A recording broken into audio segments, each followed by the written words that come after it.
Welcome to Plastic Model Mojo, a podcast dedicated to scale modeling, as well as the news and events around the hobby, where we hope to be informative and entertaining and help you keep your modeling mojo alive.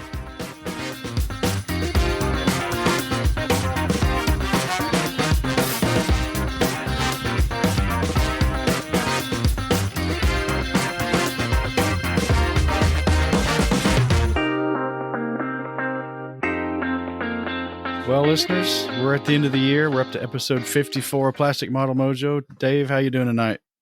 I'm doing good, Mike. This is end of year 2 of PMM, and who'd have thunk it? When this episode drops, it'll be December 31st, the last day of 2021. We got a lot of Christmas well wishes from as close as just down the road in Danville, Kentucky, to as far away as Helsinki, Finland, and a few of our friends down in Australia. So we appreciate that. Hope everyone else had a nice holiday. Absolutely. And we roll into 2022 here. Yep, got a little momentum going. I hope so. Well, what's your model sphere looking like with the end of the year here upon us? I'm a little concerned. The last couple of times, I am lucky enough to have a very, very good hobby shop, brick and mortar hobby shop here in town called Scale Reproductions. You've heard us refer to it over the years. Well, the last couple of times I have walked into Scale Reproductions, money in my pocket, new items on the shelves, and I have walked out without buying anything. And I'll be honest with you, I'm struggling on whether that's a good thing or a bad thing. That's bad for Brian. Well, yeah, it's bad for Brian. True enough.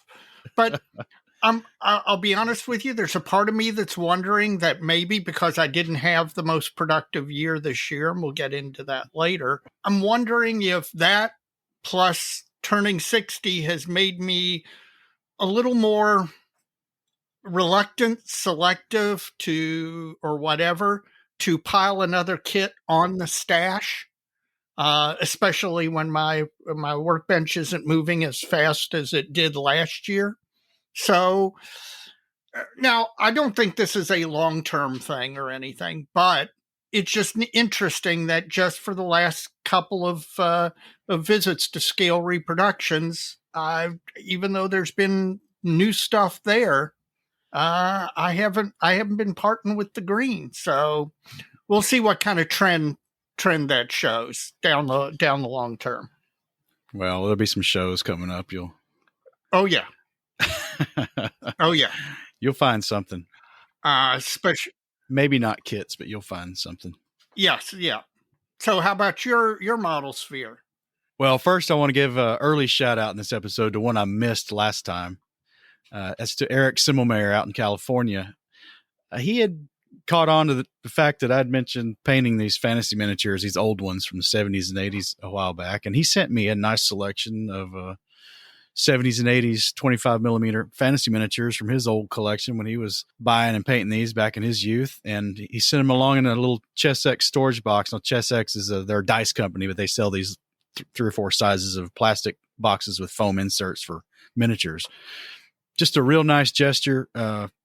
Eric, I'll get to him eventually, but I really appreciate it. That was very, very generous of you. That was a lot of fun to get those in the mail. And I know I talked to you via email when they came in because you asked. And for some reason, I must have thought I had it covered, and then I didn't mention it in the shout out, and I had every intention of doing so. So there you go. We got good listeners, Dave. Yes, we do. We do. Boy, do we have good listeners, and that we'll come to that as well. Well, in addition to that, though, I've been kind of working on my plan for next year and how to best leverage my current skills and build on them project to project in the coming year.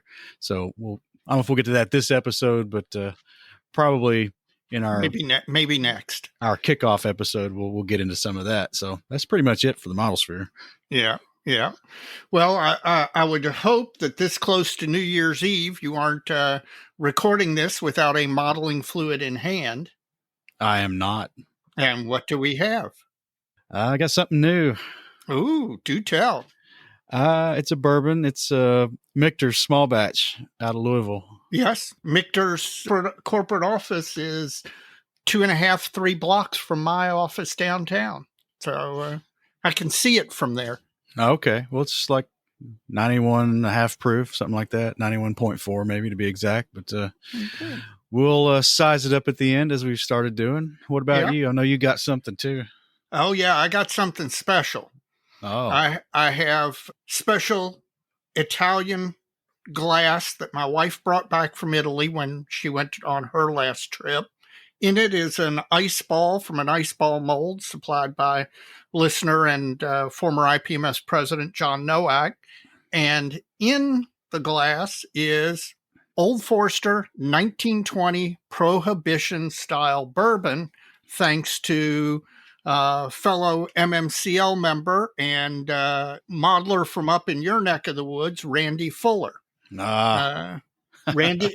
Randy at the club Christmas party in mid-December brought me a bottle of 1920, and I'd never had it before, and you raved over it. So this is a coordinated effort to bring me what so far, we'll wrap it up at the end, but so far, I've got to tell you, good experience. Well, good. Well, did Randy have an opinion? Or did he just buy it because we mentioned it on the podcast? Oh, no, Randy, this is one of Randy's, it's in his rotation. Oh, okay. Well, that's good to know because he's a lot better at this than I am. Yeah, well, he is very knowledgeable in the bourbon department. Well, we got a lot of listener mail again. The listeners do not disappoint, Dave. No, they do not. And as usual, they've got a lot of good stuff in here. Where's my glasses? Well, just strap on your Optivisor. That's too close. I'll be banging in the microphone. There you go. Well, first up is our friend Mike Halliday out of Iowa. And I stole this one from you because this actually came in on Facebook Messenger, but I thought it was kind of my topic. So no, that's fine. I don't know if you saw this one or not. So if you remember, we were talking about that M3 Lee from Airfix I bought, that vintage kit that I plan on doing. Yeah. And the mystery we think of, for some reason the Lee has never been reissued and the Grant has kind of never gone away. Yeah. So why is that? Well, Mike has an interesting theory or a possibility. I won't call it even a theory yet, but a possibility by an existence theorem on something similar that happened. He brings up Accurate Miniatures and their SB2U Vindicators and 48 scale. Yeah. When they launched those kits back in, I don't know, when was that? 90s? Oh, God, 90s. Yeah. And they originally tooled the SB2U-1 and -2, the yellow wing variety. Right. And then they introduced the 3. And the big difference between the 3 and the 1 and the 2 is it has a larger horizontal tailplane and elevators. Yep. And AM eventually folded, as we all know. And Academy ended up with some of those, of which they picked up the SB2U-3 and the V-156, the export version. Right, the French version. But no -2. Even though the prices on these AM kits have gone up crazy on those kits. Well, he says once you inspect the sprues, you can see what they did. They tooled the 1 and the 2, and they shot up a bunch of them ahead. And then to do the 3, they didn't create a new tool set. They just reburned the cavities for the horizontal stabilizer and tailplane. Yeah, and once you've done that, there's no going back. There's no going back. So he asked me if the Grant turret was bigger than the Lee turret, and I said, yes, it is. So I don't know. It's interesting. It's a possibility they shot up a bunch of Lees and then reburned the turret cavity to create the Grant. Now, I've not seen the sprue layout for the Grant. It almost has to be identical. Yeah, I would think so. And I'll tell you what, we've got enough listeners out there with enough Airfix knowledge, because there's a whole subculture of modelers, not only in the UK, but plenty of them in the UK, but all over, who are not only Airfix fanatics, but fanatics about the history of Airfix and the history of its kits. And so there may be somebody listening out there who actually knows the answer to this question. And if so, we would appreciate you reaching out and cluing us in. I might just have to go the horse's mouth on it. It's all worth doing. Although I don't know, do you think they would tell us if that was the case? I don't know. That's a great question. Now that they're in the 35th scale, they may not give a rip about those old kids. That's true enough. Up next, John Pisano from Bloomfield Hills, Michigan. And this goes back to our adhesives episode. So we had a straggler come in right before we dropped the episode. Well, recorded the episode. So do we ever use tandem applications of glue? Either more than one application of the same adhesive or an application using a different adhesive. And then he also says it's amazing how well parts will stick together regardless of what adhesive you use if you don't touch them for 12 to 24 hours and let the glue just cure. Yeah. Well, that makes sense. Well, this double application, I had to think about that a second. I do that with the one that comes immediately to mind to me is where I will tack something down with future or white glue, tack down a photo etch part, and then go back and hit it with super glue to lock it in place when I've got it where I want it. The other one that occurs to me is that sometimes I will use Tamiya Extra Thin to assemble parts, but then I'll run Flexiphile's Plasta Weld along the seam after the initial Tamiya Extra Thin joint has dried, just as a reinforcement for it. So those are the two that I can think of where I do apply more than one type of glue. Well, I do that as well. And I'll go back sometimes with more than one application of liquid cement if it's a joint. Or another thing I'll do is I'll reinforce a joint I've set with liquid cement, sometimes with a fillet of super glue. Yeah. If it's not visible and I'm going to handle it a lot or something like that. Yeah. John, I don't know if that's the crux of your question, but that's the examples we think of based on the way we're reading your statement. And the other part, yes, even white glue, two plastic parts will hold together. Now, it's not going to be a permanent joint by any stretch of the imagination, but it might be a more robust joint in 24 hours than it would be, in 6 hours. Yes. Yeah. No, that is one thing that the tendency to rush along, especially if we have limited modeling time, which those of us who are, still employed and have young children or teenagers, your modeling time is limited. That's kind of been a plague on me this year coming out of COVID. And so sometimes you want to push it, and even though the glue joint isn't dry, you want to move on. And almost always that's a mistake, where if you just back off for 12 hours and come back to it, then you've got no worries. No doubt. Yeah. Let it dry. Let it dry. That's right. Move on to something else. Well, we'll move on to something else. Father Deacon Raphael Shelton from Oak Ridge, Tennessee. He emailed in, and basically what he's asking, and he kind of hints at your 70-second scale forum you've been moderating. Mm-hmm. What happened to all the forums? I think he's like me. I get a vibe in his message here that Facebook in particular, maybe some of the other social media platforms, have made the quick post so easy that I think it's taking the place of the forums because it's easy and because it's Facebook's storage space. And I think there's some truth to that to some extent. I think what happened, and we've talked about this a little, I kind of have a theory on it. You had the several large forums, the Armorama, the Track Length, Hyperscale, et cetera. And then what happened was that people tend to have areas of interest. So instead of going through to Hyperscale and weeding through all the stuff I'm not interested in, I was drawn to 72nd Scale Aircraft Forum because that's basically my jam. And so I think the first stage was we went from big forums into these smaller, more specialized forums. You had less people participating, but it was more concentrated in your subject area.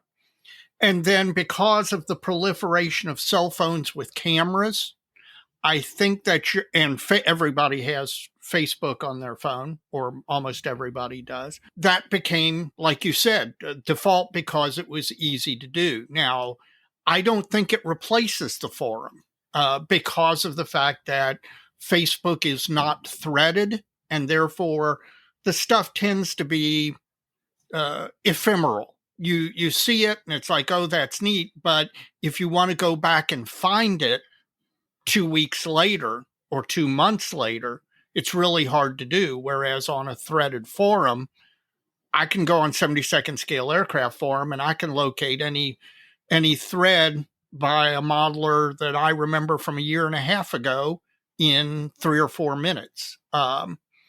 So I still think there is a place for forums. In fact, I'm not so sure we're not going to see forums revitalized. I know 72nd Scale Aircraft Forum is hosted by Tap Talk, and Tap Talk does have a phone app where posting to a Tap Talk board is nearly as easy as doing a Facebook post. Now, they've had some growing pains over the years getting it to, it's not quite as seamless and not quite as smooth, but it's getting better and better, where you can participate meaningfully in 72nd Scale Aircraft Forum or another forum that's a Tap Talk forum by using their app off your phone.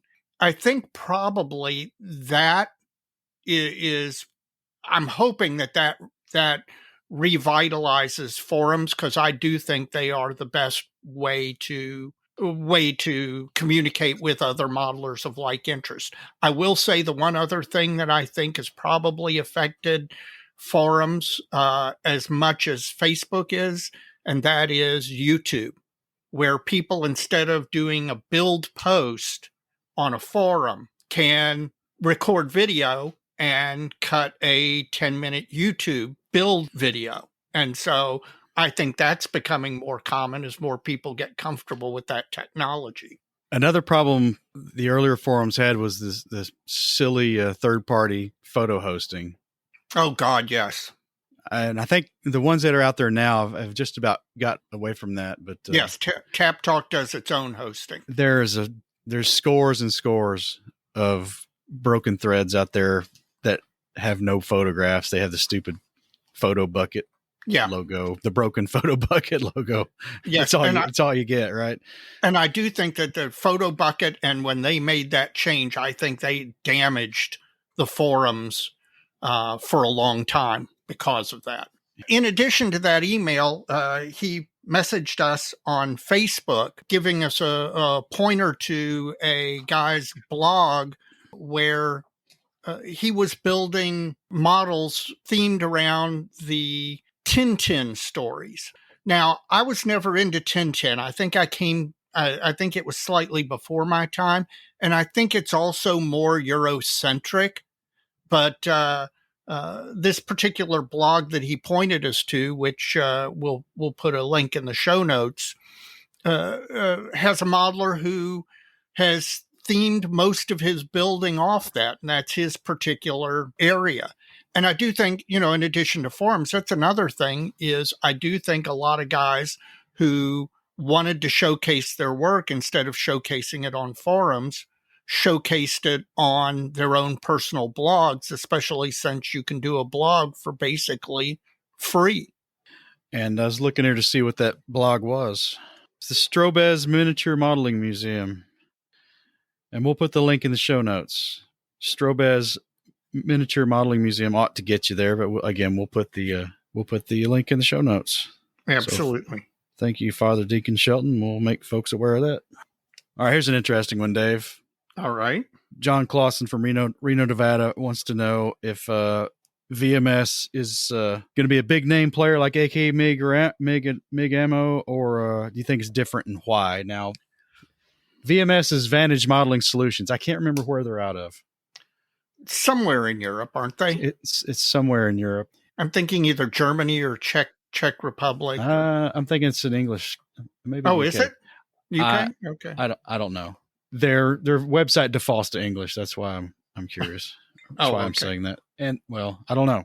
Anyway, what do we think? I've not tried any of their products yet. I'm curious. There's a couple I do want to try. Will they be as a big name player like AK, MiG, or Ammo? I don't think so. And the reason I think that is, I think what VMS is doing is the antithesis to what the other companies are doing. I completely agree with you. VMS has figured out that a lot of these products that get sold to us as modeling specific products really aren't. They're repackaged commercial products or industrial products, and they've figured out the way to sell bigger volumes at lower prices through economy of scale and dispensing with all the marketing hype. That's my opinion. Your turn, Dave. I completely agree with you here. First of all, you and I are going to have to get together and place an order because there's a number of VMS products that I would like to try. I think they've done exactly what you described. A lot of the items that other hobby companies, who shall go nameless for the moment, do is they repackage products that are out there for other uses that have modeling uses, and they repackage it and sell it in such a way that they're doing it as if it's their own invention. Whereas I don't think VMS has that kind of attitude to it. They're selling more straight hobby, here are these hobby products, and you can get good products at a good price without that whole level of marketing. I do think the marketing that VMS is doing, and they are doing some, I don't want to call it guerrilla marketing, let's call it targeted marketing. Oh, I think you're right on. I think it is some brilliant targeted marketing. Some key placements. We'll say that. Key placements. And I'll tell you what, it's worked on me because I've gone to their website and I can list a half a dozen items that I want from their website. And so you and I, after the new year, are going to have to place a joint order. Hopefully the shipping won't be too bad. Maybe not. So, I kind of liken them to a chemical supplier to a laboratory. Yes. Yeah. Right. So yeah. We could be wrong, but that's the whole vibe I get. All right. Next is Brandon Jacobs, and he's telling us about Winter Blitz down in College Station, Texas. Oh, wow. Now, I think we've mentioned this before. Yes. I don't know if this show got canceled last year, maybe, or they started planning it last year. I don't remember. Anyway, Winter Blitz is to be held on January 22nd of 2022. It will be held at the Museum of the American GI in College Station on Saturday, January 22nd of this coming year. And it's hosted by the Texas Independent Modelers, which is kind of a umbrella group of modelers. They're IPMS, AMPS affiliated, one or both, or none at some point. And they put on this show. I'm not sure if it's armor only, but based on one of his comments here, I think it is armor, maybe figures, but based on it's not affiliated with any organization. It's 100% independent gig. Should evolve into an IPMS or AMP show one day. Who knows? He's saying. But the museum and their tanks provide a great backdrop. I imagine it does. Probably a lot like where we were a month ago. Yeah, absolutely. And this is their first show doing this. So maybe, I know he mentioned this before, but it's been a while. I don't remember what episode it was in. We got a model contest surrounded by one-to-one artifacts, armored vehicles, etc. Again, should be a great backdrop, and we certainly experienced that up in Ohio. So you can check it out, www.winter-blitz.com, and we'll put that in the show notes. And early in the year before their show, we're going to get Brandon on to talk about this. That's the plan. By the way, I've noticed, and I don't know if this qualifies as a trend, but I have noticed that we do seem to be seeing more shows held in conjunction with museums. I know Jim talks about the Seattle show up there at the Museum of Flight. Obviously, the Cincinnati show you and I attended. AMPS has held several of their shows in museum venues. That's becoming more and more of a thing. And I think that's a great thing because I think it benefits. There's a synergy there that if you have a museum available, that taking advantage of it, if you can, work with the size and space limitations that the museum has and work out a deal, I think it adds an extra added oomph to the show. I know in Cincinnati, it really made the show additionally interesting by looking not only at the models, but by all of the actual displays. Coincidentally, up next is Don Gilman, also from College Station, Texas. Don had written in about a month ago, and there was a blurb he was hoping to hear us talk about in his email. And I don't know how I missed it, but I did. So I apologize, Don, for that. But we're going to get to it this time because you emailed me asking what was up, and I told you, and I promised you we would. The big thing he was interested in, he says in his email, that my nearest known modeling clubs are 2 hours away. I hear all about your social activities, and I'm sad. I've started Aggie Land Model Club on Facebook with the intent of building my own club, and he wants to know what we have to say about club building. Well, one, reach out to IPMS USA, contact President Dave Lockhart, who was the former director of local chapters for IPMS USA. And one of the things that the DLC does is he helps connect up folks who don't have a club with the regional coordinator in their region, and they can help them build a club because we can reach into the IPMS USA database, and basically we can look for members in your geographic area, say in a circle an hour from where you're located, and find all of the other IPMS USA members and reach out to them and put them in touch with you and you in touch with them to basically help build a chapter. When I talk about all the things IPMS USA does, this is one of the big things. So reach out to Dave Lockhart, who's IPMS president. He'll put you in touch with the current DLC, and they'll put you in touch with the current regional coordinator, and maybe we can get you a chapter built there. And it's the best thing you can do, because I am telling you, having a local chapter really, really stimulates your modeling, especially in times when your mojo might be flagging a little bit. The monthly model meeting comes around and you go, even if you haven't been particularly motivated, and you go and you see your modeling friends in person. As much as I enjoy interacting with everybody online, there is a bonus to being able to interact in person. It's one of the reasons I love contests so much, is I get to see the guys that I interact with online who aren't members of my club. But when we both show up at the same contest, we can spend time face to face, which is a whole added experience. But if you'll reach out, if you have any trouble, reach out to me. But reach out to Dave Lockhart, the president of IPMS USA, and he'll help you, and we'll see what we can do to help build you a club, because I highly recommend having a club if you can. Well, that's some good advice, and I cannot add to that. So good luck. That's all I can say. I think you'll find some people. That's a way better plan than just flyers at the local hobby shop or whatever. Yep. But that works too if you got one. Yeah, you get a bigger reach. You get a bigger reach with your plan. Yes. Up next, Christopher Church from Springdale, Arkansas. He's talking about our build journals from episode 53. Mm-hmm. Regarding keeping a build journal, Microsoft OneNote is a good option. It allows freeform note taking. You can upload photos, scan documents, instruction sheets, etc. So there's a tip. That's a great idea. Now I have used a product called Evernote, which is it's a third-party product, but it's very similar.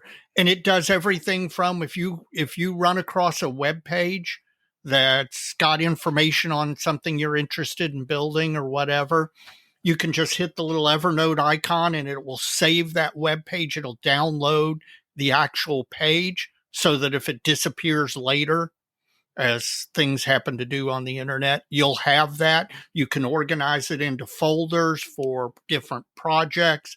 But yeah, something like that. If you're an online guy, that works really well. I tend to like I'm a pen freak and I'm a notebook freak, so I like the tactile experience of taking hand notes.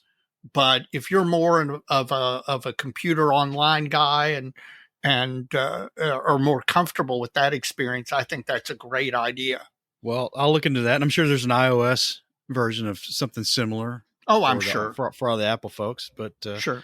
Yeah, it's a good idea, especially if you can upload other stuff, media into that. You can create a nice little journal for your project. Evernote is really, really nice. You ought to take a look at that one. Well, also from Arkansas is Jim Maddox, so I wonder if those two guys know each other by chance. It's a big state. Maybe not. He's building Trumpeter's Soviet 52K 85 millimeter air defense gun. Oh, the model 1943, which is the later version of the gun. I love that gun. That is just such a cool. Everybody goes on and on about the German 88, but that Soviet 85. It's just cool.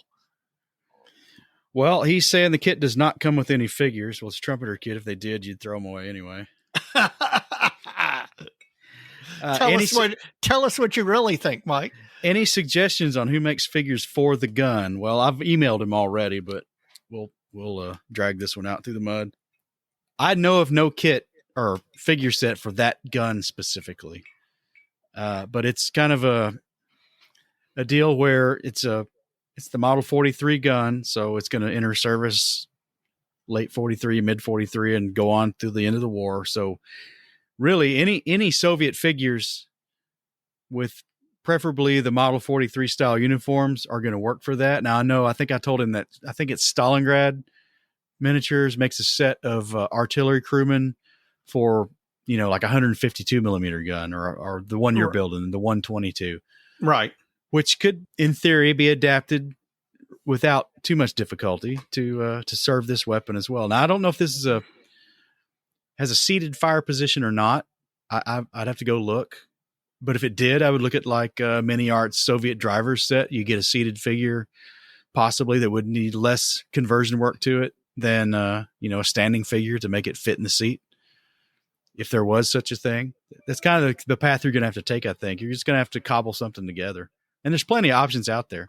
That raises an interesting question that I'm sure you know the answer to, and I don't. Was there any uniform differentiation, particularly 43 and later, between artillery troops and anti-aircraft troops? I mean, did they have piping of a different color, or by then had they gotten rid of piping? And I don't know who ran the air defense artillery. I suspect it was the artillery branch. I don't know, but back to the base of the question, no, there was not a difference other than possibly the color of the piping. And I doubt that's one too. It's probably red piping. Yeah.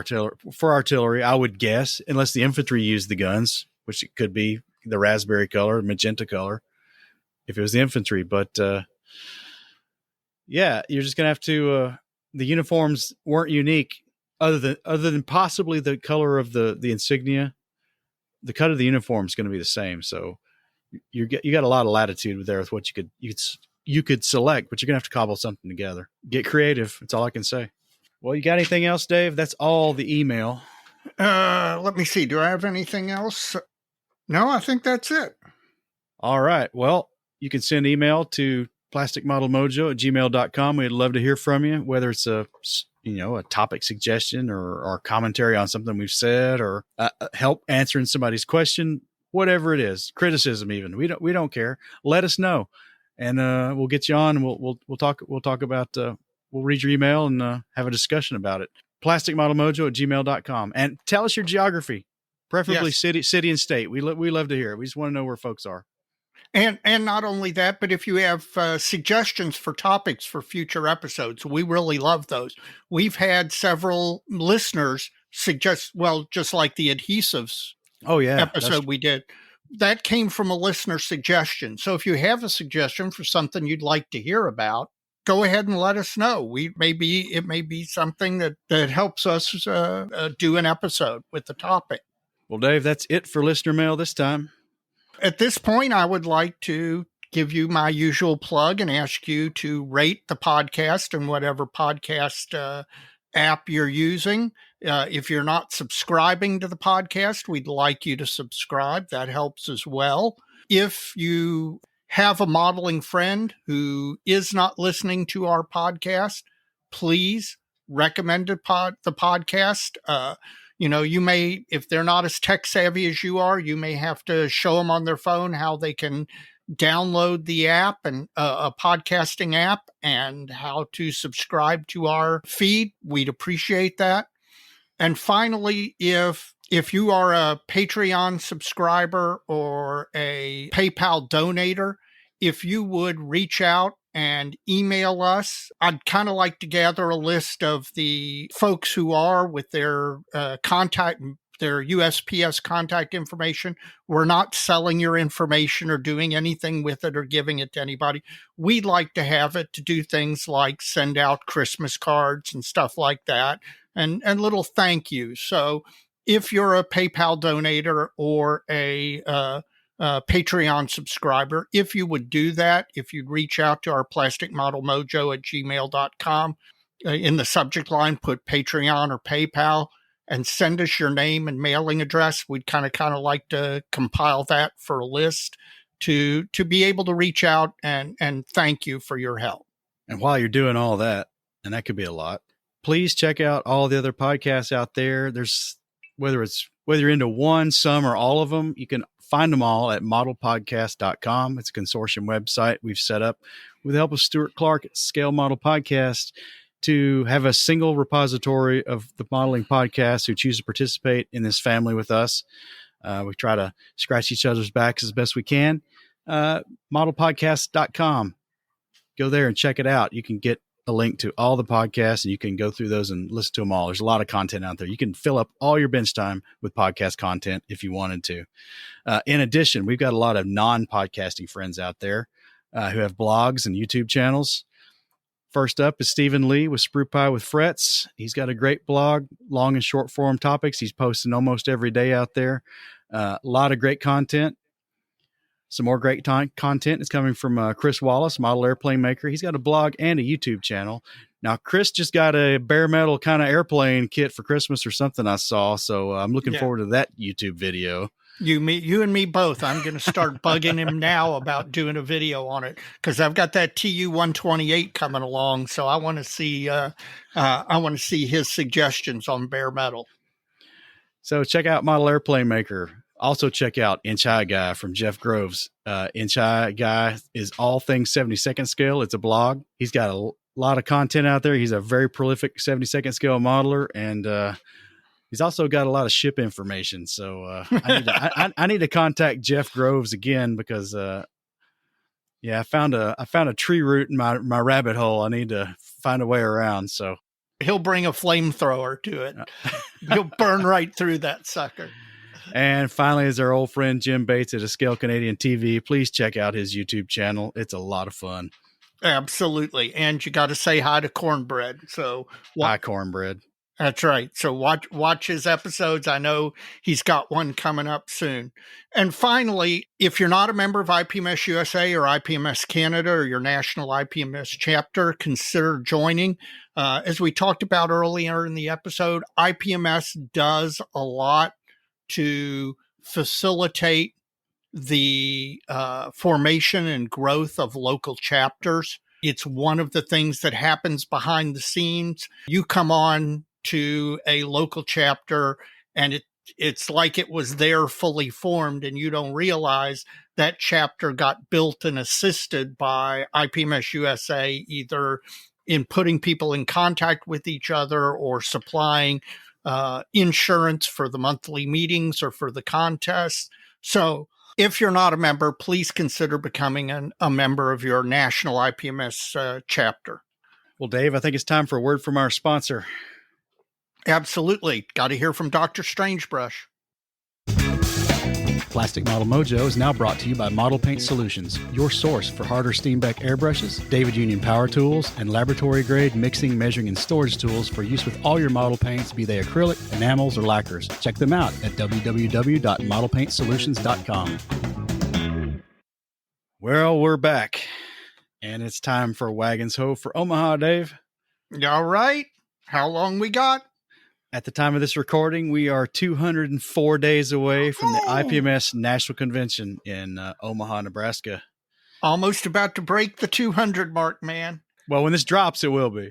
Yeah, well, I'll tell you what, and that time will fly. I remember how it did before Vegas. It is amazing how quickly that time flies. Well, I didn't get a chance to talk to Scott because of the holidays and stuff, but I'll just remind people, online registration opens February 1st in the coming year, 2022. With that, you can do your pre-registration. Also, start taking on the trophy sponsorships, vendor tables, T-shirts, etc., all that stuff.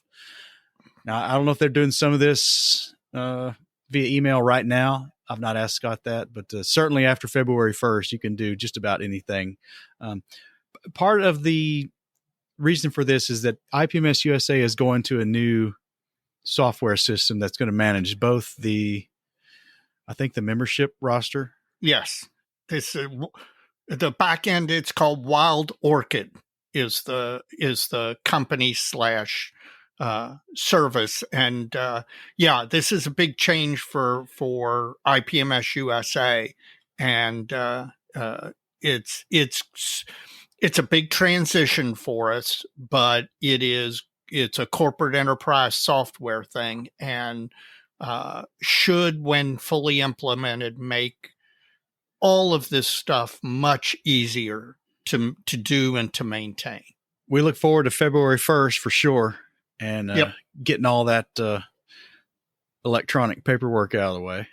Yep. And if you're going to go to Omaha, pre-register. You do not want to waste valuable convention time standing in line to do on-site same-day registration. So if you're gonna go and you want to register for the convention, enter models, or even if you don't want to enter models but you want the convention packet and the decals and all that stuff, pre-register. Saves you sometimes a couple of hours. So it's a deal. Do it. Well, every episode cycle, we get somebody emailing in that they're going to be at Omaha. So yes, yep. I think it's going to get a lot more East Coast attendees than the Las Vegas show did, for sure. Listen, I'm telling you what, I've been to the last two Omaha conventions, and Omaha is a really great convention site. It's, as far as convention towns goes, it's not super expensive. They've got really good food. I mean, if you like steak, Omaha is, there's a reason Omaha Steaks is a company. And it's a great facility. They have a fantastic facility there. So I highly recommend, even if you're on the fence, it's a 10-hour drive from Louisville, and it's not bad at all. It is not bad at all. So I highly recommend it. Well, we'll get caught up with Scott as soon as we can, but for now, just keep your eye out for that February 1st opening of the online registration. You're not going to miss that. Yep.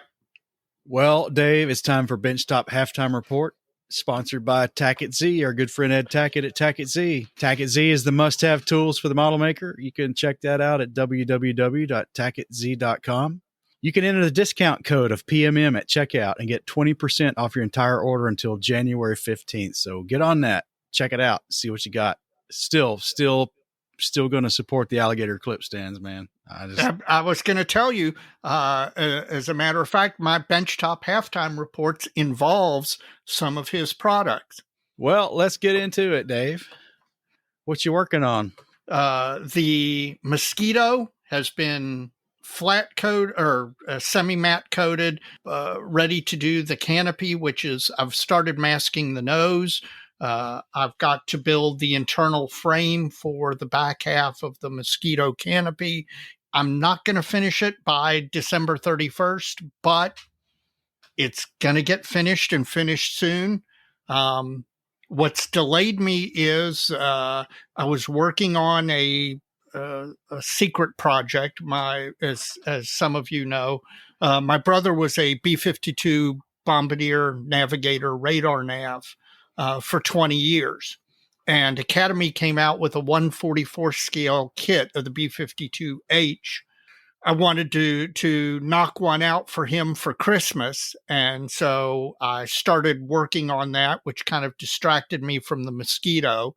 And I made a lot of progress with it. In fact, I was using the Tackett Z alligator clip holders to paint the landing gear for the B-52. And man, it works beautifully. I'm fairly far along on the B-52 in 144 scale, and I'll post a photo so people can see it. But while I'm not going to finish it, I'm going to end up 2021 with a single build, and we'll talk about that later.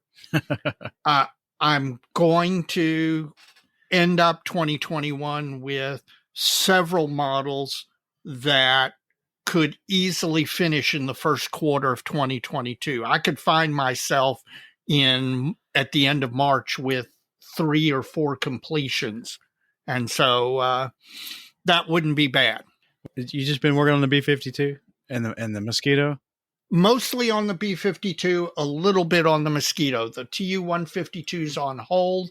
I've got the M30, which I need to get back to, simply from the standpoint that I painted up that KV-1 turret to practice chipping on, but because I was focusing on other stuff, I've delayed doing that. But I thought I was going to get some time over the holidays to get into more stuff.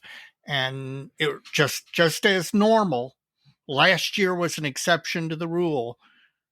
Thanksgiving to the new year is the dark time for me. There's too many other things going on to allow me to get the amount of modeling I need to do. Unlike some people, I don't get a week off between Christmas and New Year's where I can sit down and model for hours and hours every day. So, it just... You got vacay, you just take it. Yeah. I don't think the model wife would be truly thrilled to hear that, oh, honey, I've got no more model or no more vacation left because I burned it all so I could sit in the basement and model. Yeah, that's not going to go over well. I know a conversation you need to have with your employer. Yeah. So you're done. That's it, huh? That's it. How about you? Mr. Clean, if you're listening, and you know who you are, Mr. Clean, Dave needs another kick in the pants. Oh, thank you. Get sick Charvat on me again. That's wonderful. What a friend you are. I'm working on a couple of things. Has something inspired you lately? Has something maybe grabbed a hold of your interest? Well, that KV-85 turret I bought, we mentioned last episode has, but it's not on the table yet. Well, yeah, it is, but not.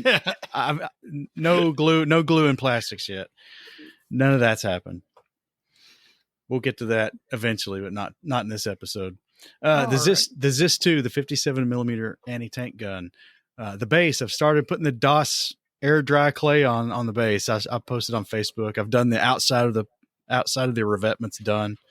That went really well. I like this for the basic ground form. I like that stuff a lot because. Is there a reason you chose that over, say one of the AK products or MIG ammo products for the initial covering for the base? Both Martin at Night Shift and Plasmo both use this stuff. Okay. To some degree.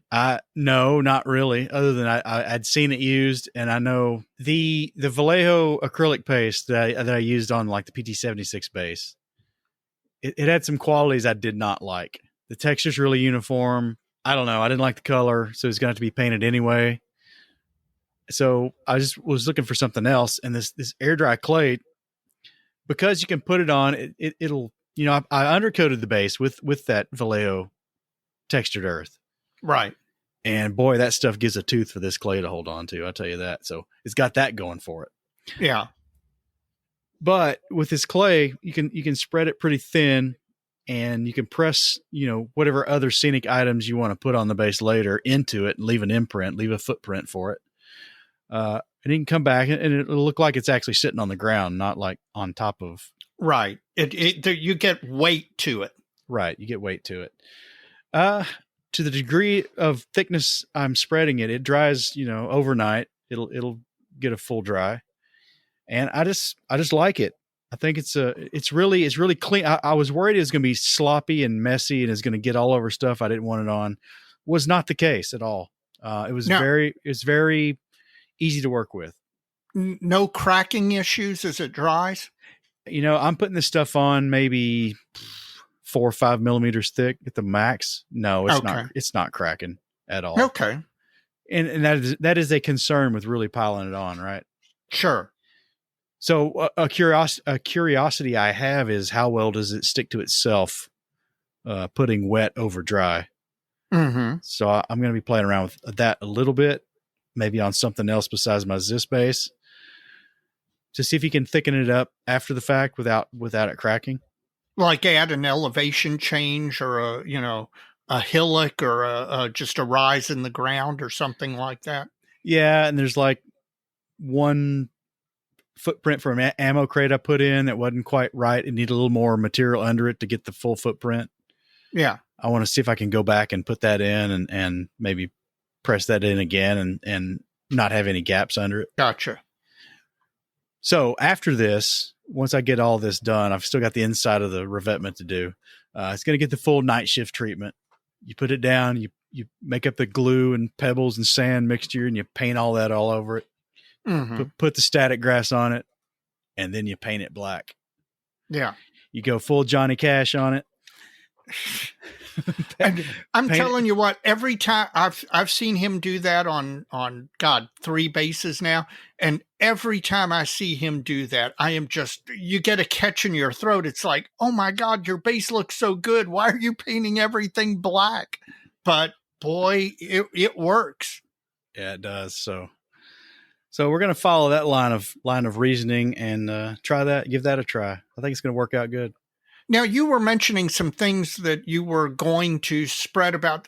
The whole thing about a base is to try and give it some visual interest so that it's just not a model sitting on a bare base.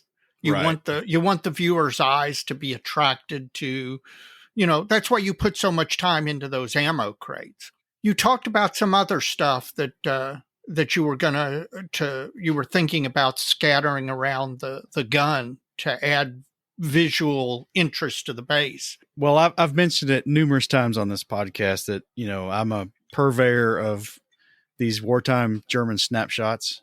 Yes. And these things run the gamut of a destroyed airfield, a survey shot of all the destruction or right. Ruined buildings, multiples, all the way down to just a helmet laying on the ground. Yeah. Why did they take a picture of that? I don't know. They were interested in it. But, I've got pictures of discarded gas masks, discarded ammo crates, weapons, just photographed. The way I want to display this gun is this thing is put up a defense, but it's been overrun. So everything is left as it was in the last second before they either bugged out or were captured or killed, right? Mm-hmm. So there's going to be personal gear. There's going to be issue equipment. There's going to be the ammunition for the gun.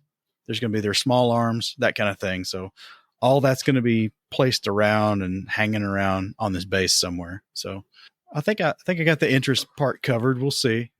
It's an area I think I'm weak in is diorama composition. Yeah. So we'll see how it turns out. Well, good. I can't wait. Well, also back in play is this E16 Paul, because the Zis is getting closer to done. So I got to kind of figure out where I was on the float plane. I've begun designing up the base for this, and I've got the catapult and the float plane. Yep. So the base is going to be a small wedge section from the Japanese battleship carrier, the Issei. Yeah. And what was the sister ship? Or Haruna. Yes. And it's going to include a small sliver of the aircraft deck with the trolley rails, and then the catapult tower and the structure around that, and then just the bottom at the very bottom is going to be the gangway around the main deck of the ship. Mm-hmm. So it's not very big at all. Last week I signed up for the maker's license for SolidWorks, and the 3D CAD within that is called XDesign. It's it's a version of SolidWorks basically. I'm giving that a try. So I was going to design all this up and maybe end up cutting some of the pieces off the laser cutter at work. But I've been working from this Kagero publishing book, one of those super drawings in 3D books. Right. Yep. On the Issei. Yep.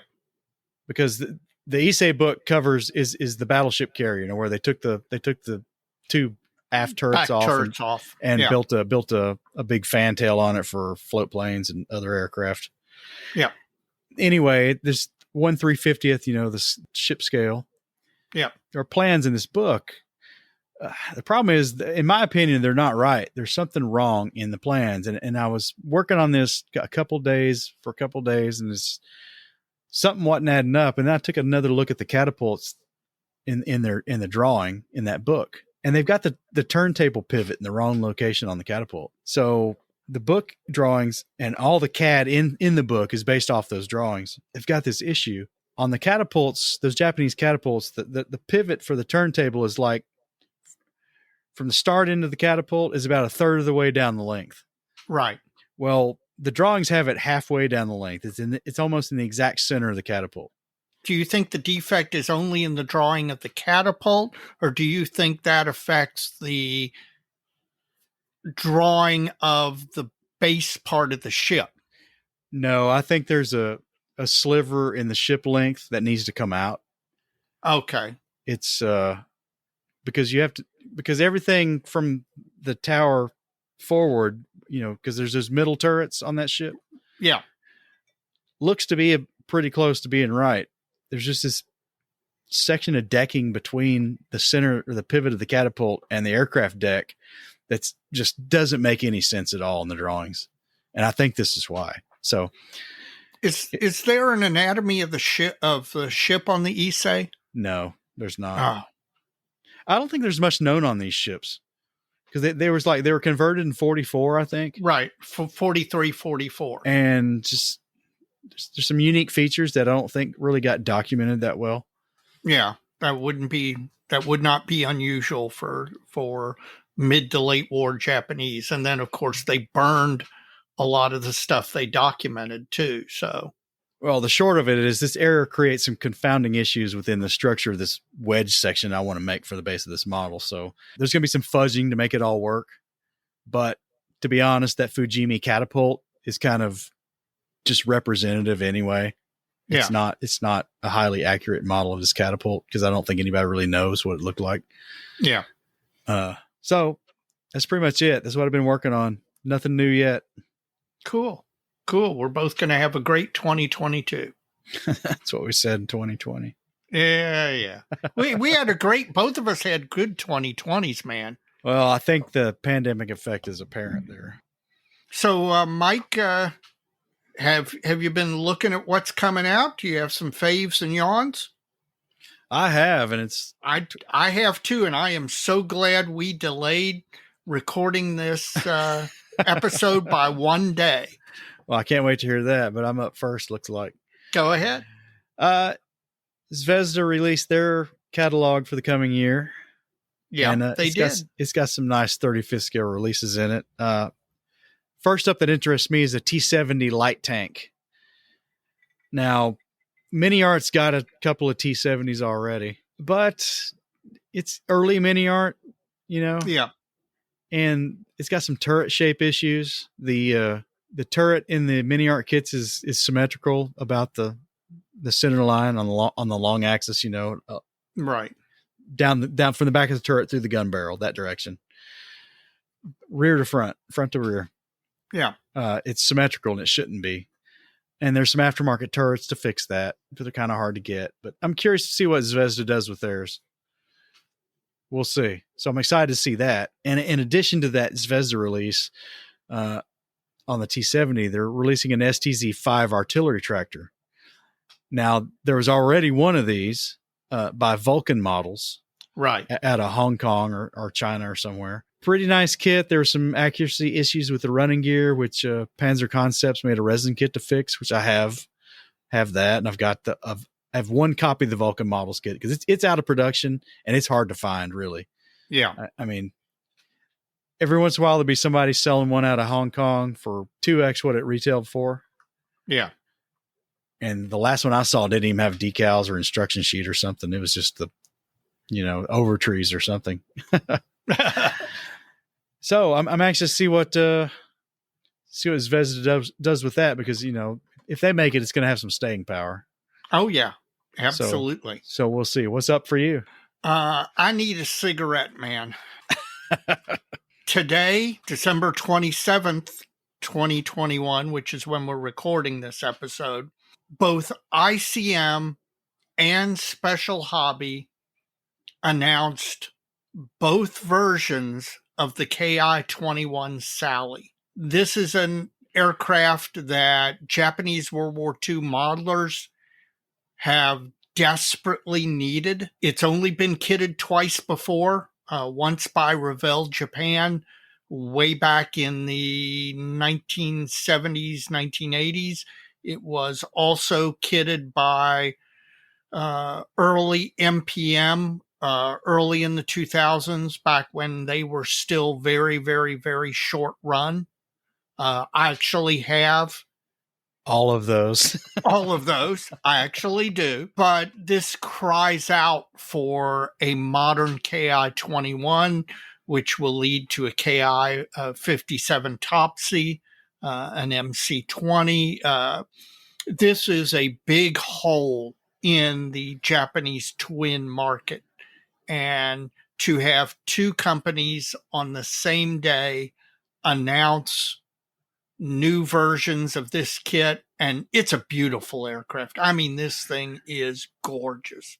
Not only is this a really attractive aircraft, it has just tons of really attractive color schemes. I'm telling you, I cannot wait. We've had a lot of good announcements in the last month or two. There is nothing that excites me as much as this. You got a choice. Yes, I do. We're going to see both. Hell, I'll probably get both. We'll see. You can fill in the blanks in your head, but one of them will be really well detailed and the other one will actually fit together. You know what? In 2022, I'm betting the molding technology is so good that both of them will fit together really, really well. I'm teasing, so we'll see. So you got another? I do. My next one is not even in my genre, but I think it's going to be a home run. Mini Art put out their 2022 catalog today. Yes, I saw that. And they're doing a 48 scale P47D. Yes, I saw that. Now, they're kind of doing the same thing they did with Armor, and they have this interesting marketing about that. They're doing both a basic and an advanced kit, similar to the Armor with and without interior. Right. But, they've done some oddball aircraft that have all been pretty well received. Now, I know those gyrocopter things are kind of hard to put together and fragile, right. But well, as is the actual aircraft. Sure. and then that tribal, that Focke-Wulf turbojet. Yeah, Luft 46. Yeah, that's a nice kit for something kind of screwball, but my point is they've sown the seeds to do this well. And I agree with you. I don't know what the 48 scale bubble top P47 landscape looks like, but these kits look nice. I'll tell you what, I think there is a market for it. While there are several P47 bubble top kits out there in 48 scale, I think there is definitely a market for it. And if they are going to get into mainstream 48 scale aircraft, I think P47 is a really good choice. Well, I'm kind of curious as to where this goes, longer term, if they're going to do this basic and advanced kind of dichotomy of kits, because it's probably a good idea. Well, I think it's kind of a play on, although it's different in the level of detail.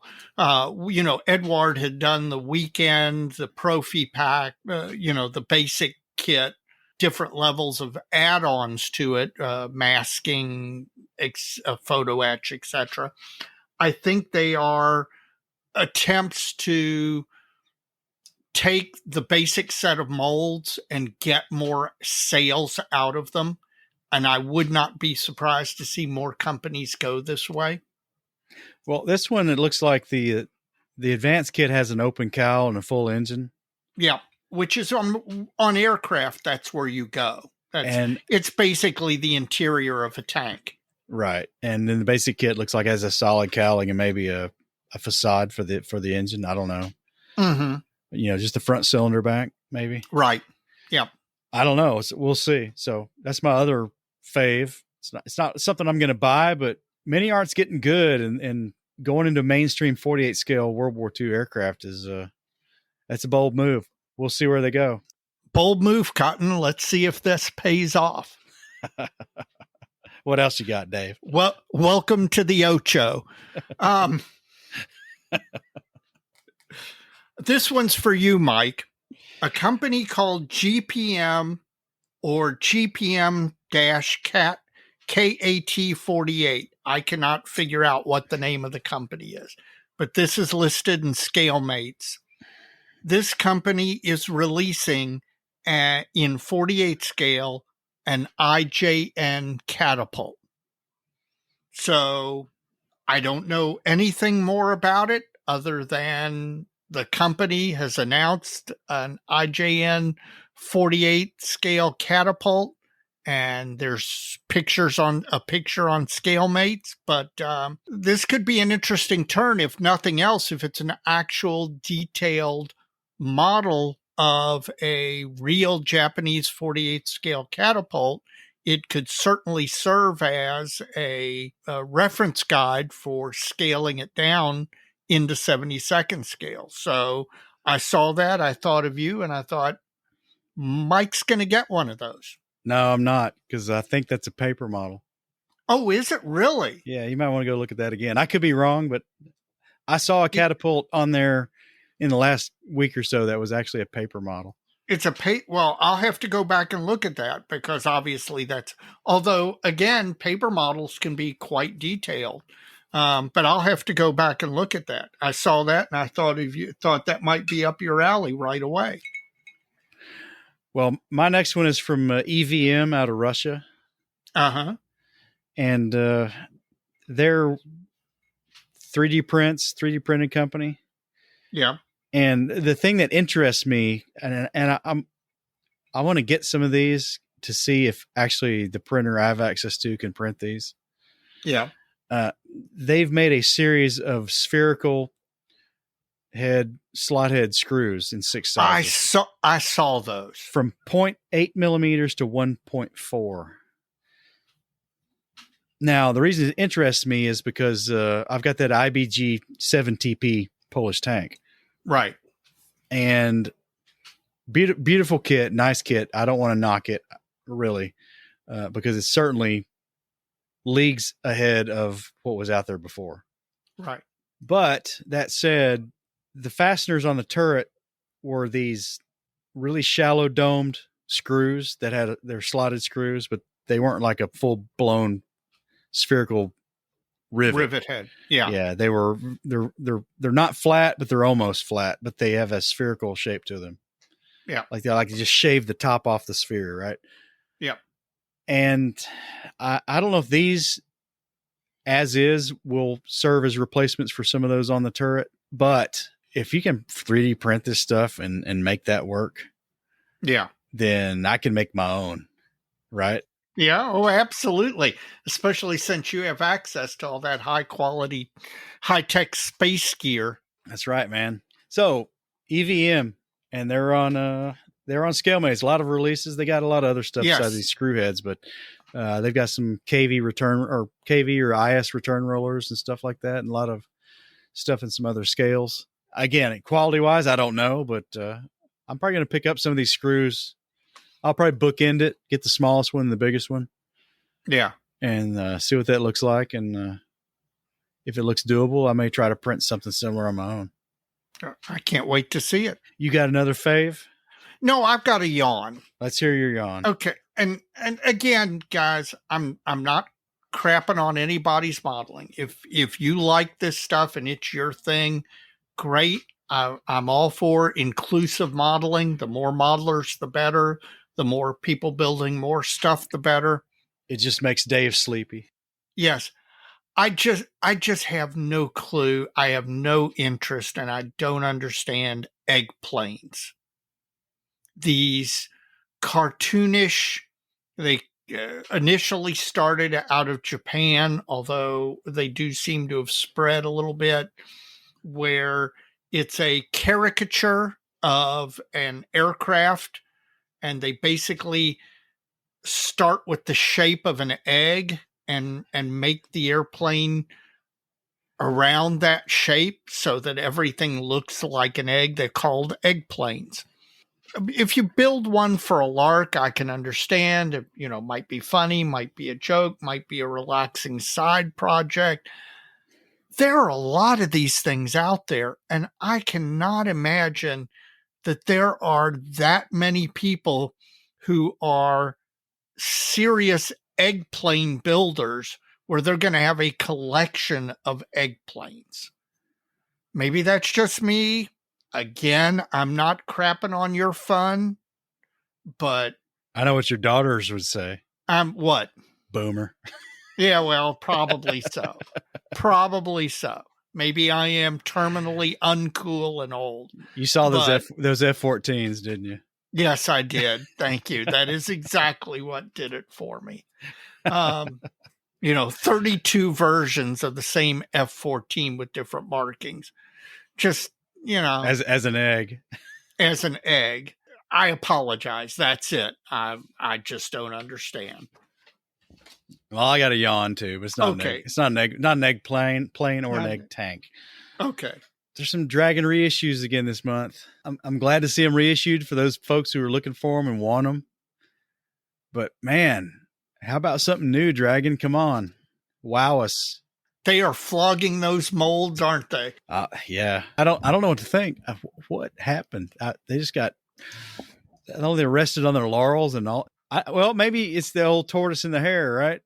The hare took a nap. Yep. And lost the race. Well. The tortoise sponsor stickers are Tacom and Ryfield and all those guys, right? Oh yeah. There's how many armor modeling companies are there that have come out in the last 5 years? Just tons of them. And it's like just at the time that Dragon went to sleep, all these other companies came out. Well, that's my yawn. You got anything else? No, that's it. Well, we'll get on to our special segment, which tonight is just going to be a kind of a wrap up of 2021. And it's been an interesting year on the modeling front for sure. It has. I got a few bullets here. The first one shows, Dave. Well, I managed to make it to 4 shows this year. Indy happened in, February or March, where these guys came out still in the middle of the pandemic and dared to hold a hobby show and dared to hold a contest with masking and social distancing. And they looked at the demand after a year of no contests and said, we're going to take a chance. We're going to go to a new venue. We're going to try this. And boy, did they succeed beyond all measure. The indie guys deserve props out the wazoo for taking a chance when it was easy for them to simply, it would have been very easy for them to simply cancel the thing, fold up the tent. And it was an extremely successful show. It was a landmark for you and I. We got to record in person for the first time, you and I in the same location. And at a live event. and a live event. So and we doubled down on that. And at a show where, there were challenges in recording because we were in a metal building with a concrete floor filled with people, but it actually turned out really, really well, better than I think you or I expected. From there, we went to the Nats, which, having missed the year of the Nats because they canceled or postponed Texas, it had been 24 months since I'd been to a Nationals, and I got to tell you, I was having the flop sweats. If Las Vegas had canceled, I don't know that I would have survived. It was a great show. Again, they had challenges because a lot of the foreign vendors and foreign participants couldn't show up, but that entire crew put on a fantastic show. It was a huge success in every conceivable manner. It was great. Then MMCL put on our show. We moved to a new venue because of the fact that we knew coming out of the pandemic there would be greatly increased demand. It was a very successful show. The officers did a great job in making all of the adjustments, and even despite having to pay for a venue with a significant investment, the club made more money than they make on their normal show. So it was great. And then finally we got to go to Cincinnati, held in a museum, talked about that becoming a trend. Got to see Jeff Groves, both at MMCL and at Cincinnati. And the only time I get to see Jeff is at shows. And I love spending time just sitting there talking with him. And 4 shows is great. I would have loved 6 or 7, but I'll take 4 in a year in which we faced enormous challenges. As far as shows go, what do you say? Well, I only made 3 because I had a conflict on our MMCL show. So I missed that one. But, the others, I was right there with you. In recent history, 3 shows for me in a year is pretty good because typically I was only doing Cincinnati and our show. So 2 tops for the last several years. Yeah. So I got to the Nationals. That's huge. Now I think Nationals is going to be a regular for me. At least it should be. We'll get 2 years in a row anyway. Oh, you're going to Texas. If I have to drag your corpse down there, you're going to Texas. You might have to talk to the other half of this enterprise here. The topic of venue and museums, I think at least 2 of those shows moved because they were formerly at schools. Yes. And because of being under the government umbrella, their COVID restrictions were above and beyond what the private venues were. And I'm not going to get into the politics of that, but that's just the way it was, right? Yep. So they adapted and overcame. I think the Cincinnati club, I think that's a good move for that one to be permanent. Yes. I like that a lot. Indy, we'll see what happens. I don't, they're going to have that show again this year at the 4-H fairgrounds up in Lebanon, Ohio. I can't remember the month that is. We ought to plug that. It's either February or March. Well, that's not helpful. Thank you. So, they're gonna have their show at the same venue. I don't know if they'll ever go back to that big high school they were at before. Right. Which was a great place. Yeah, it was. But I've got to say, I like their venue, the new venue. It's certainly not going to be possible for them to go back there this year. Yeah. We're not done with this yet, right? No. And with the kind of volume that they saw in 2021, I'm not sure that the school that they were at could accommodate that kind of volume. Maybe not. If they reproduce that kind of volume in 2022, I think that the sticking with the new venue makes sense. Well, that's a good point. The volume. I think the volume's going to ebb. I think there's no doubt that to some extent, because and we'll talk about this in just a second, my 2020 production was much more than my 2021 production. And I think that's probably true for a lot of folks. We are both wrong on our show attendance, Dave. How so? We went to Wonderfest. Oh, you're right. Absolutely. And I completely forgot about Wonderfest. That was because that's a different type of show. You're right. I put it out of my mind, and I shouldn't have, because frankly, while the show isn't as model focused as these other shows, boy, there's some great modeling there. In fact, there's cutting edge modeling, particularly when it comes to lighting and doing things like that. So, well, I don't know. I think you may have said that wrong. I think it is modeling focused, but it's our participation was rather pedestrian. Yes, because we were feeling it out because we hadn't been in a while. Yeah.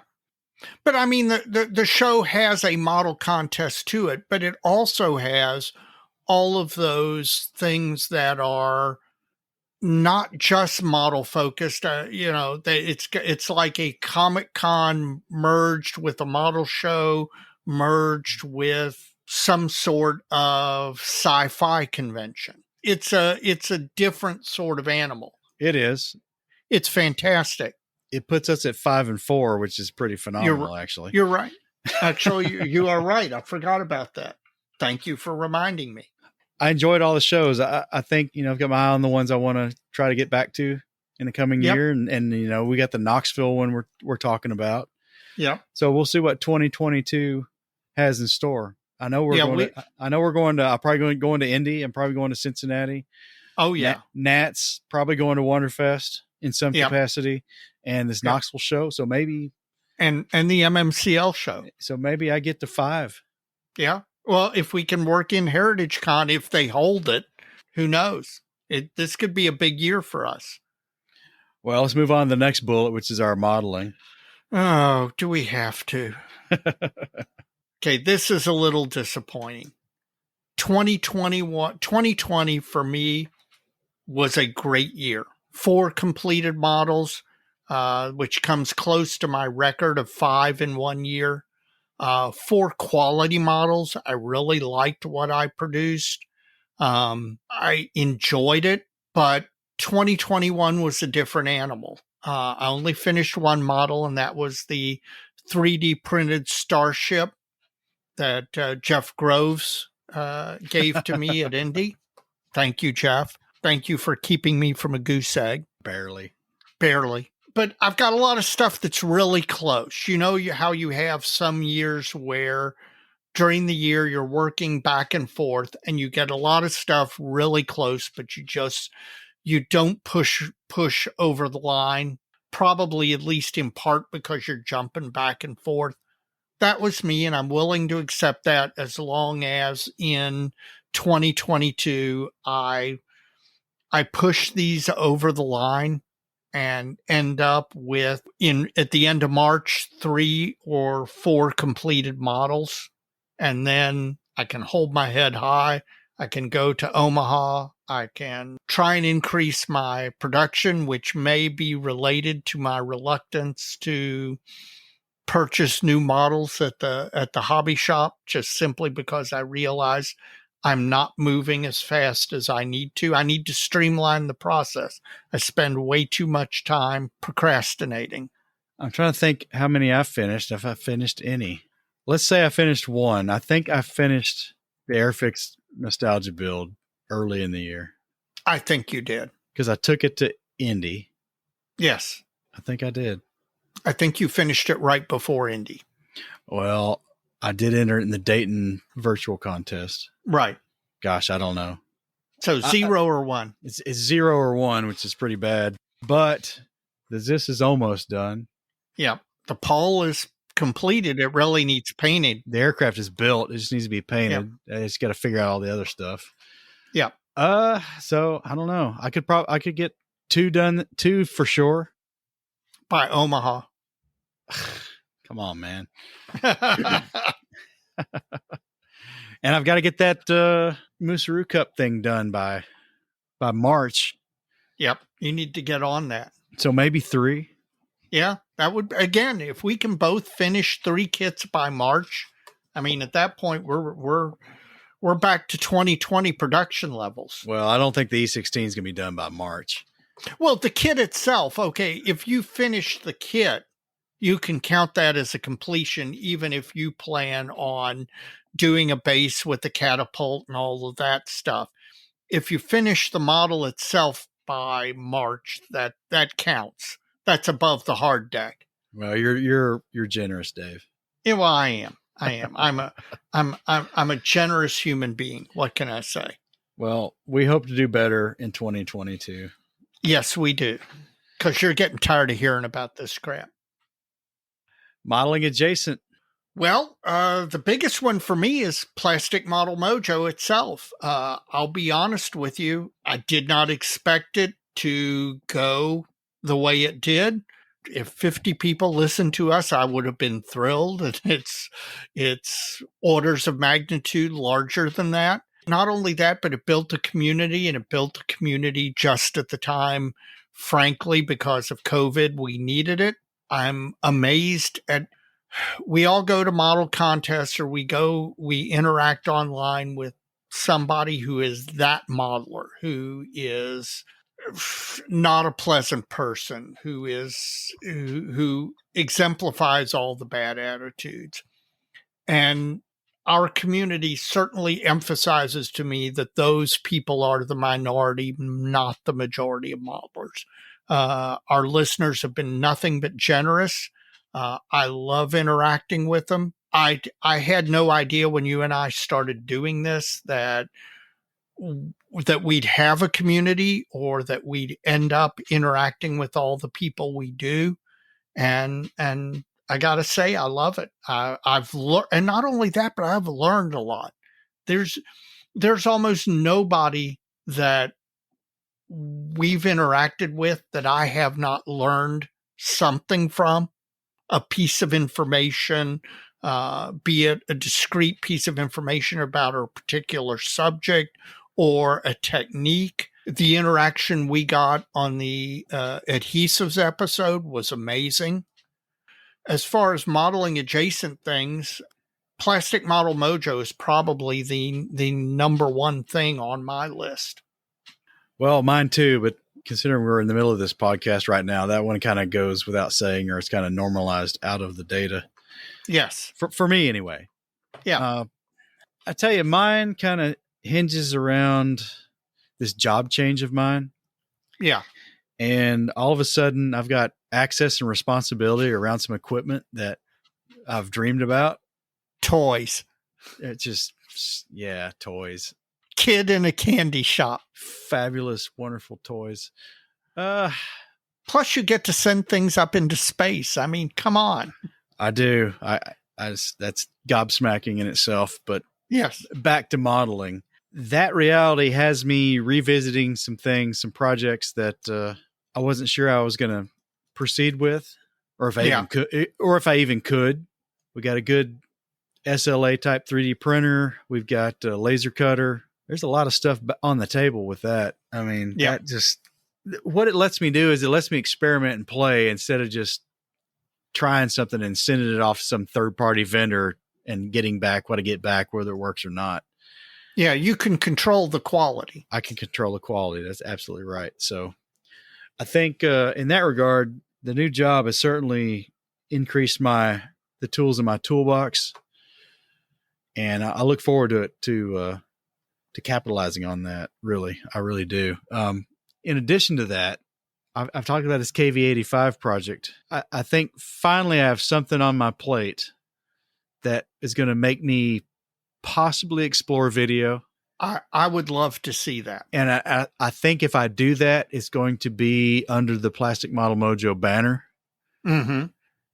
And I don't know. I'm not going to make a promise, but don't be surprised if there's a specific subject matter type video or videos coming in 2022. I really think it's something I want to do. At least try. And I think it would be cool. And people need to realize, and you and I have talked about this because you've been hot on the KV85 for a number of years.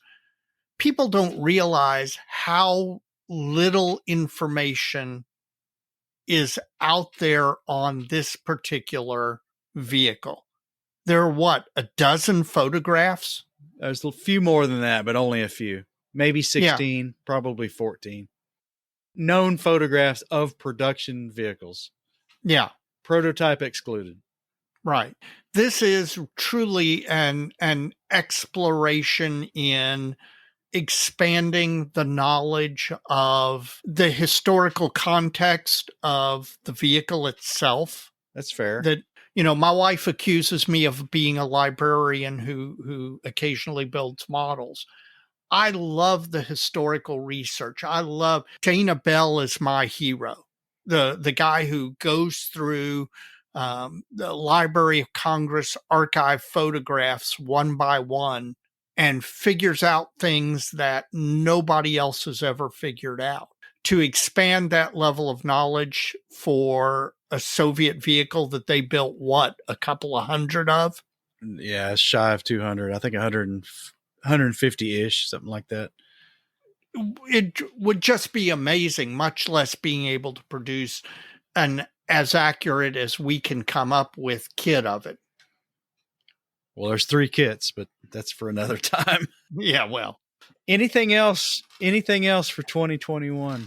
You know what? We talked about tools on an episode not too long ago, and I will tell you that while maybe I'm not going into the hobby shop and picking up kit after new kit after new kit, I am excited about the new kits that are coming out, the KI-21s, the IBG 190Ds. There are a lot of really nice kits coming out, and I am interested in expanding my skills, possibly acquiring new tools, be it a foam cutter or a cricket cutter or whatever. So I'm looking forward to 2022, and I got to say that's pretty good.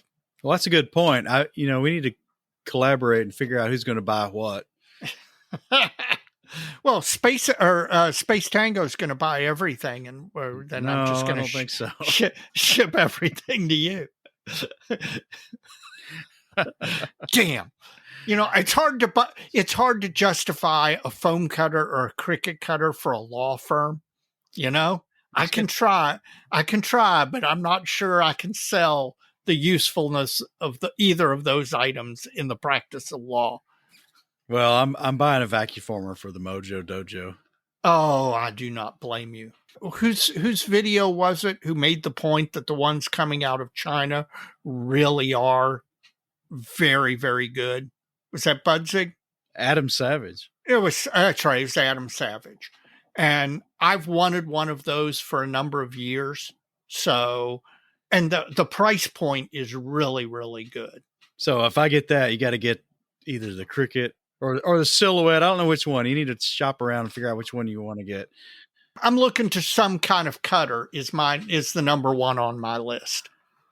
Makes sense. Yeah. Now I've just got to see if I can get that vein up to donate enough blood to with 2 teenage girls and college facing me for one of them. So I may be permanently hooked up to one of those blood donation places. Well, for me, I think I'm curious to see where the collaboration between a lot of the podcasts goes in the coming year. Yeah. I'm looking forward to 2022 in Omaha, because 2021, I will be honest with you, I did not expect the number of podcasters there that we got there. I did not expect the level of camaraderie that we had. I am so looking forward to sitting in our hotel suite with all of the guys from PPP or whoever and just geeking out on everything, but from podcasting to modeling to whatever. Sounds good to me, man. You and me both, brother. Well, we'll get into what's going to happen in 2022 a little later in another episode, as we always do for our kickoff. But for 2021, that's a wrap, man. So we want to just thank everybody for listening and donating and offering us suggestions and all that stuff and coming up to the table at the shows. Man, that was awesome. For still the pandemic lingering around and causing trouble, we got out and we got quite a bit done, and we didn't get sick. And got to meet a lot of folks. Got to meet a lot of people, and it's been awesome. Been a blast, and we're still talking to a lot of them. So yes, and Omaha looks like it's going to be that twofold, tenfold. I don't know how much more, but yep. Everybody who said they're going to be there so far is not on the guest registry from Las Vegas. Yep. So I'm looking forward to it. It's going to be awesome. So Mike, we've come to the end of the episode. How did that modeling fluid work out for you? Well, this Michter small batch is pretty good. It's good. That's better than pretty good. This is certainly overtakes some I've bought. It's about a $40 bottle. So it's not a cheap bottle. It's not a, $25 or $30 and under bottle. Yeah. But it's not a $50 bottle either. So my price barometer is going to be different from other people's. Bourbon is not my hobby. Right. Modeling is your hobby. I enjoy it. So I'm not going to be buying, $80, $100 bottles. Sure. Hand over fist. Right. So no, a $40, $50 bottle is a stretch for me. That's a celebration buy. This one's kind of on the fence about that. For the price, I don't think I like it enough better than my Bullet to pick it. And I think I like even the Bullet 10-year or maybe in the barrel strength better than this. Yeah. Which is about the same price point. Compared to what you're drinking, no way. I'd buy what you're drinking. But you'll get to talk about that, and I'll throw in some comment. But no, this is good. $40 bottle. I would buy it again. It's bourbon, so it's going to have a lot of oak up front. They all do, just about all of them. A little caramely. It's. I think it's a little hot for 90. What did I say? 91.4. 91. Yeah. Yeah, I think it's a little hot for that, for my palate. So you might want to be wary of that. If you don't mind that, no big deal. But if you want one that's sort of like really smooth, this is not going to be the one that's going to be really smooth. It's pretty smooth, but Michter's small batch, not bad. Well, man, you did not undersell Old Forester 1920 Prohibition, especially if it's a bottle that you got for free from a modeling friend. But even if you had to pay for it, I am amazed. This thing's 115 plus proof. And I'll be honest with you, generally, if you hit a bourbon that's 100 proof or better, it is alcohol forward as all get out. There are very few bourbons above 100 proof where the burn and the alcohol isn't the thing that you notice first. Unless you shell out some cash. Weller or Blanton's or somebody like that. Yes. Yeah. I got to tell you, 115 proof and alcohol is the thing I notice the least about this bourbon. Vanilla, oak, smooth as a baby's bottom. It's highly drinkable. My father was over with my father and mother and brother were over for Christmas dinner a day or two ago. My father, I gave him some bourbon, some of this Prohibition style and water, and he enjoyed the heck out of it and did not notice at all the strength of the bourbon. I actually told him when I gave it to him, I said, now, this is 115 proof. So just so you're aware of it. And he did not notice that level of alcohol forwardness at all. I can see why you love this. The only thing that would prevent me from making this my bourbon of choice would be the fact that it is about $50 a bottle. Thank you, Randy. And man, with an ice ball mold in it, it just melts perfectly. I got to recommend those ice balls. I thought they were all hype.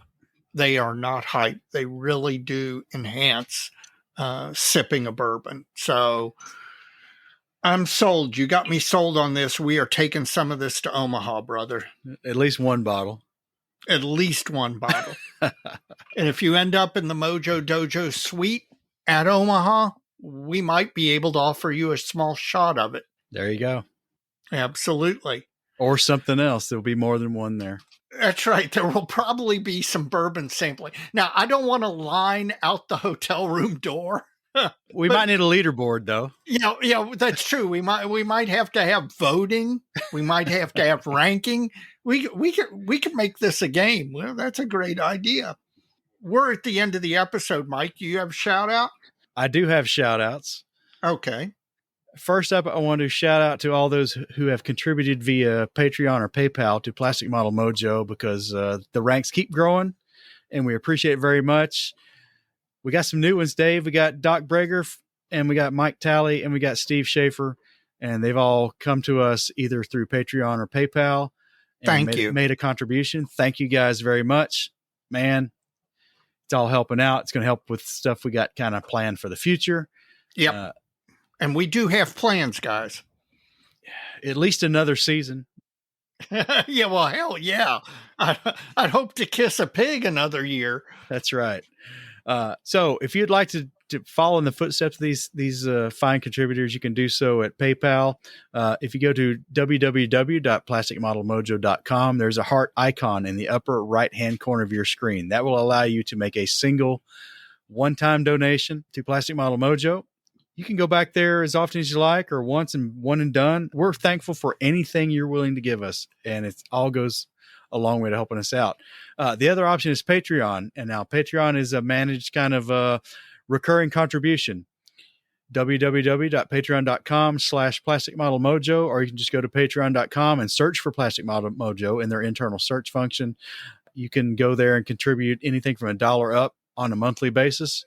Again, some folks have done that. Very much appreciated. Knowing that's coming helps us plan things for the future. Thanks a lot. That's all I can say. Very humbling. We really can't believe it. Yeah. Folks like this show enough to send us money. So we're trying to make the best use of it we can. So thank you. Absolutely. I want to echo that. Thank all of you. My shout out for this episode, not to blow sunshine up your skirt, Mike, but my shout out is my partner in crime, Mike.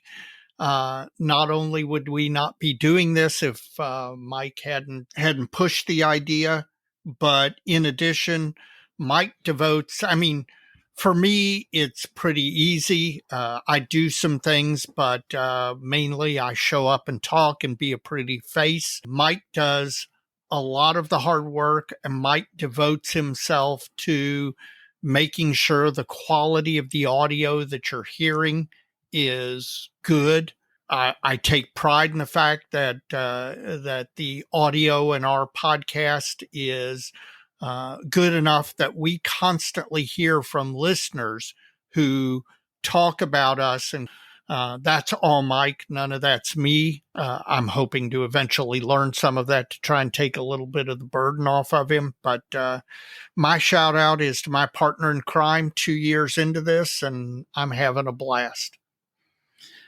Well, Dave, I tell you, I can do the same for you, because I've told you before, I don't know if I've mentioned much on here. I probably have, but on a Friday night, sometimes I'll get the bourbon out and I'll deep dive into some music on YouTube or something. But another thing, not music wise, that I get into is the Tonight Show. Yeah. The old Tonight Show, pre Jay Leno, Johnny Carson. Yep. And there's Ed McMahon there, man. You're my Ed McMahon, Dave. Great. Does that mean I have to sell Alpo dog food? Are we going to get Alpo as a sponsor? No, but you can hand out those big checks for Publishers Clearinghouse. That's right. That's right. Either that, and not only that, but I can hand you the envelopes when you do the Karnak routine, which was always one of my favorites. Now there's an idea. Yeah, there you go. on Funkin' Wagnall's front porch in a hermetically sealed mayonnaise jar since noon today. Thank God we have an old audience who actually understands what we're referring to. Some of them will. You got any other shout outs, Dave, besides me? No, that's it. Well, I've got one more. All right. I've got a shout out to a past guest, Stephen Reed. I think he's down in Georgia. He's active on the T34 interest group and modeling group. We had him on in that regard, talking about those Facebook pages. But I put out an all points bulletin for a trumpeter KV85, and Stephen came through. Shining stars, man. Thank you, Steve. That was very kind. I appreciate it. Very kind. So our listeners are the greatest group of guys we could possibly hope for. That's right. I really think it's a reflection of the podcast that we attract those type of guys. I think the hobby's full of them. I do too. I really do. For all the rivet counters and all the complaints about the color Nazis and all of those guys that you hear, 99% of the guys who are into modeling are just great guys. All right, Dave. Well, we're at the end of this one, and we're at the end of it. We're at the end of the year. So Happy New Year to everybody. Happy New Year. As they always say, so many kits, so little time. Happy New Year, Mike. All right, Happy New Year, and we'll get caught up real soon because I got some stuff for you. See you on the other side, brother. All right, take it easy. Bye-bye.